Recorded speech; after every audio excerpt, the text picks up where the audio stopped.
Hello there. Thanks for joining us for another edition of your number one Q Sports show on ASEAN Television.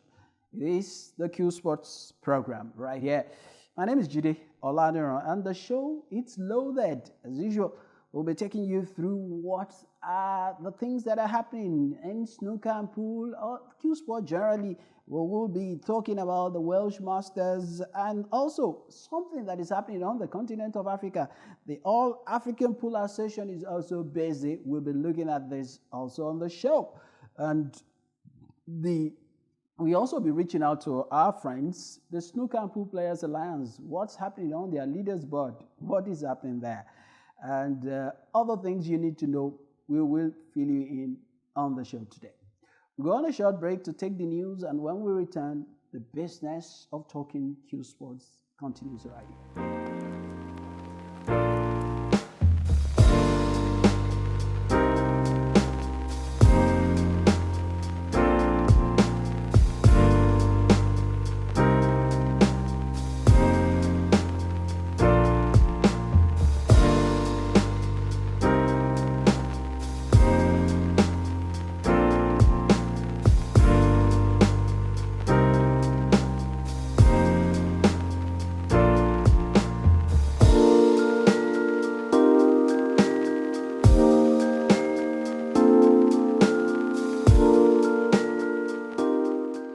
Welcome back, and straight to the business of talking Q Sports with my usual co-anchor and analyst. Joachim joins me once again. Joe, the president of the Snooker and Pool Players Alliance of Nigeria, joins me again. How are you, Joe? Jide, I'm good. To God be the glory. We've seen a weekend, and it's a Monday here, and it's an exciting period, especially when we've seen that there's so much action going on. It's the month of March. We are marching to victory. Just like Joe Perry did, someone who's been experiencing downtime and in the circuit. He's not been doing very well. Of course, most people will be worried about the fact that the man known as the Fan Porter, gentleman, has not been doing well. But good to know that he stands our good friend Judd Trump at the Welsh Open. He sealed his victory for the season. That's why we tell people sports offers us a lot of lessons. And one of the lessons that sports offers us that is virtue in patience. It's not only in the Bible when they say, is it endurance, breed patience, and all of that. And when you have such patience, then the weight becomes profitable. And that is what we can say that has happened to Joe Perry in the Welsh Masters, and here the media edition of the Welsh Masters, a Welsh Opens, and he has walked away with the prize money. That's £70,000. That's not small money when we convert it to African, any currency in Africa, 70,000. If you earn that kind of money in March, you can as well go on vacation and not do anything for that whole year. And like you said, he beat Judd Trump 9-5. At the beginning, in the first frame, he had a 108 break. Judd Trump is a fighter. Everybody knows who Judd Trump is. If Judd Trump is in his good form, it's not really very easy when you see Judd Trump in his good form. He's ready to take anybody out. But he was able to equal him in the 10th frame. Okay. By the 10th frame, it was 5-5, and it went on. They struggled on, chit-chat, like that, got to 8-5. And you could see that Joe Perry was not going to go away this time, wouldn't allow the chance slip him. And he made sure he did what he was expected to do. After that 5-5, he took straight four frames, back to back, and the match ended 9-5. And he walked away with the prize money, and that is good. And Joe Perry beat David Gilbert in the Gilbert in the semifinals, took him out. Cao Yipeng in the quarterfinals, he took him out. Mark Allen is a warhawk when it comes to snooker. And for you to take him out, it also shows that he's got substance. He's got substance is the opportunity sometimes that is not, you pray that your game comes to the table when it's time. And Joe Perry did just that. And Carrie Wilson, in the round of 22, he also did the same thing. And after the event, he did mention that his mom and dad have been supporting him in snooker, in his snooker career, since the age of 10. And that is the point, that's the talking point for me, that you see these top players, or these people that we all look up to, that we celebrate, these celebrities in Q Sports, Judd Trump, I won't call it Joe Perry, he's not among the Rocket himself, Sullivan, Max Selbin, Steve Hendrick, all of these celebrated names, they didn't start playing snooker at the advanced age. They started playing very, very early, like Joe Perry is saying, from the age of 10. How many of our parents today, African parents, Nigerian parents, how many of them will expose their children to this kind of activity that has a potential to develop into a career? We are more academic oriented here. You must become a lawyer, you must all of that. But even side by side, you can do your law, but you can also have things that recreational things that can tomorrow even turn to become a career. Tomorrow you can become an analyst like me, even though I'm an engineer by training, but you can become an analyst, you can become a referee. The opportunities are so immense. But congratulations to Joe Perry. I think it tells him that the sky is still there. I would say the sky is his limit. He has already climbed on top of the sky. We just pray that he does not go under the sky, and this is the beginning of a more fruitful career for him. All right. Okay, from that, let's also talk about the next one, which starts today. Coincidentally, is the Turkish Masters too, the inaugural one. Good that in Turkey they also want to enjoy some of the goodies that is involved in hosting prestigious tournaments like this, and £500,000 is at stake. Joe, that's massive. That's massive. That's massive. It's a pointer to us. Like I said, the last week we were here, I did say there is need for the African Billiard and Snooker Federation. There's so much work for us to do over here in Africa. You are seeing in Europe, most countries are really upping their games. No, I won't say most. I won't use the word most countries. Neither will I use most federations. But most organizers of Q Sports in various countries are doing so much to up their game.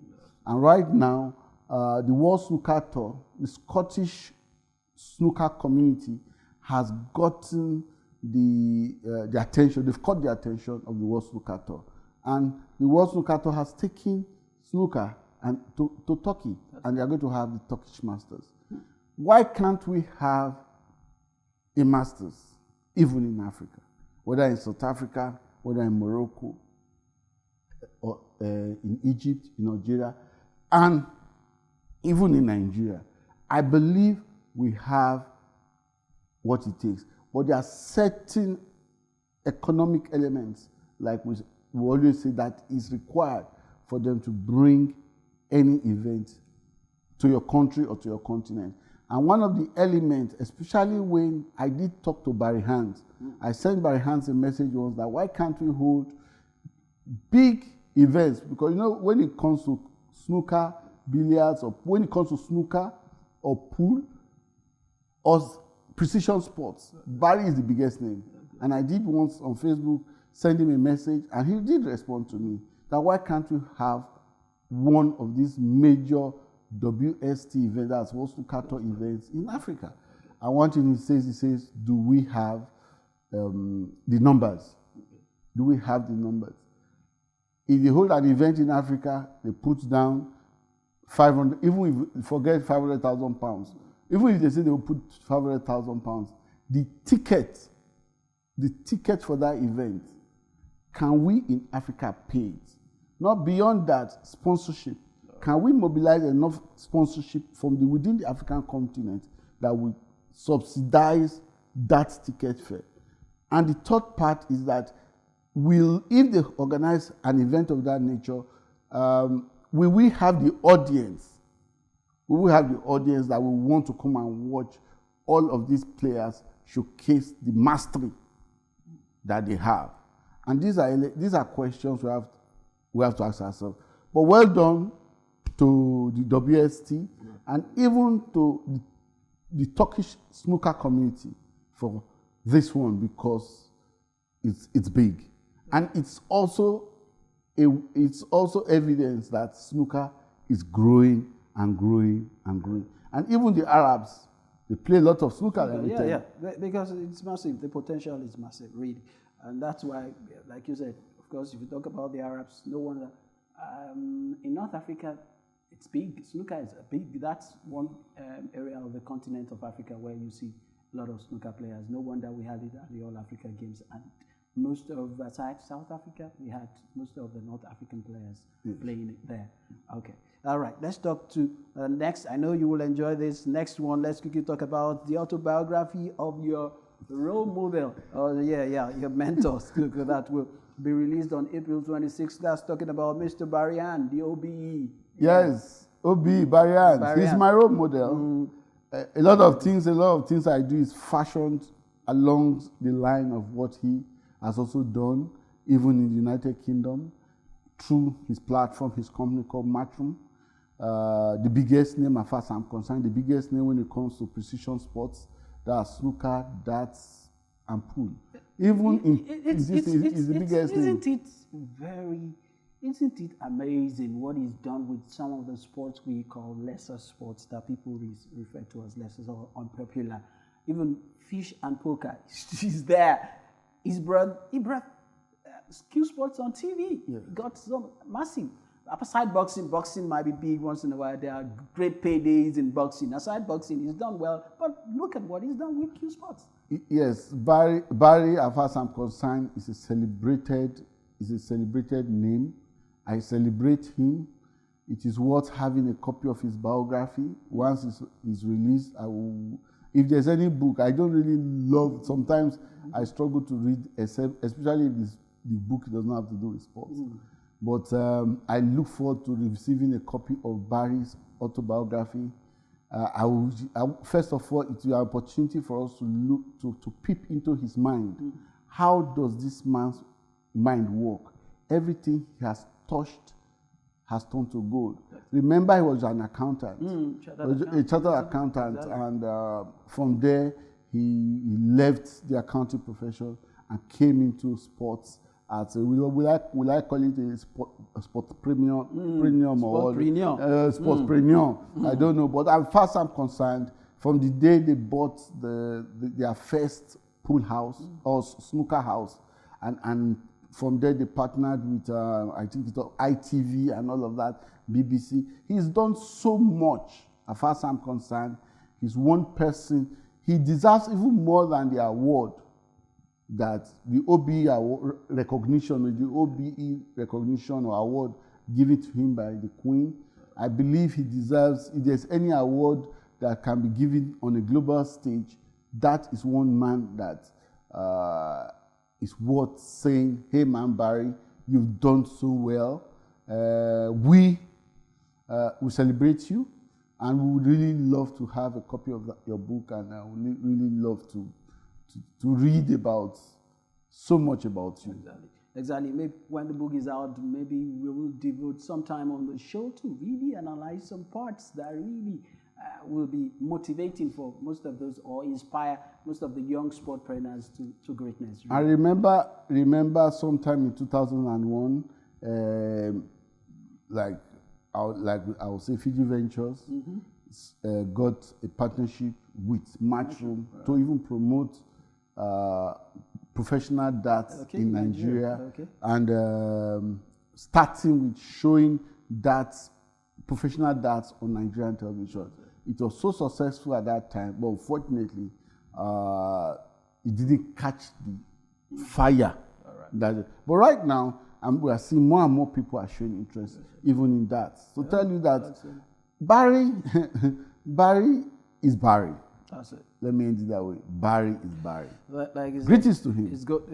It's like I just read somewhere where they said for Barry to have taken that to a position where, in terms of annually, prize money is $20 million. $20 million. Yes. You know what I mean? That's a lot. That's a lot. Wow. But we should also, it's worth celebrating him, because remember that our own boy, Anthony Joshua, is being managed by Matchroom by Barry's son. Yes, it's being managed by Barry's son. And if there's any other thing, we here in Nigeria, we are very, very grateful for the investment they put into Anthony Joshua, and they turned him to a world beater. Exactly. So Barry, if there's any other thing, maybe over here in Nigeria, we invite him and come and give him which title can we give Barry as if we bring him to Nigeria? We look at the highest. No, not government. We have to give him a local one, not commander of the Federal Republic. No, we don't want that. Maybe we can give him like an Ashiwaju. Ashiwaju of Q Sports. Exactly. So Barry, that is one we are giving to you. The title we are giving to you from here in the studio is Ashiwaju of Q Sports. Hashtag Ashiwaju of Q Sports. Yes. Barry Hand. Well done. All right. Very soon. I think on a serious note, I think we should one day, if there is something we need to organize to put together, is we need to create an interface between Barry and young people in the country, especially sportpreneurs in Nigeria. In Nigeria, I think that would be very, very sports good. That are seen as lesser. We can work with somebody like. We could work with Emily on that and all those. That's one. Guys. I know that what's the name? This school, Lagos Business School. They have something about. They have a program into sports marketing and sport organization and all of that, and they have worked with clubs like La Liga and all of that. If there is one organization or one man they need to reach out to, that's Lagos Business School. If there's anybody they need to reach out to tap his knowledge, it's Barry. All right. Okay, that's good. That's one project we will definitely look at. All right, we go on a break, and for our player spotlight this week, and is no other than the person that is marching on to great things right now, courtesy of his victory at the Welsh Open. Joe Perry is our player this week.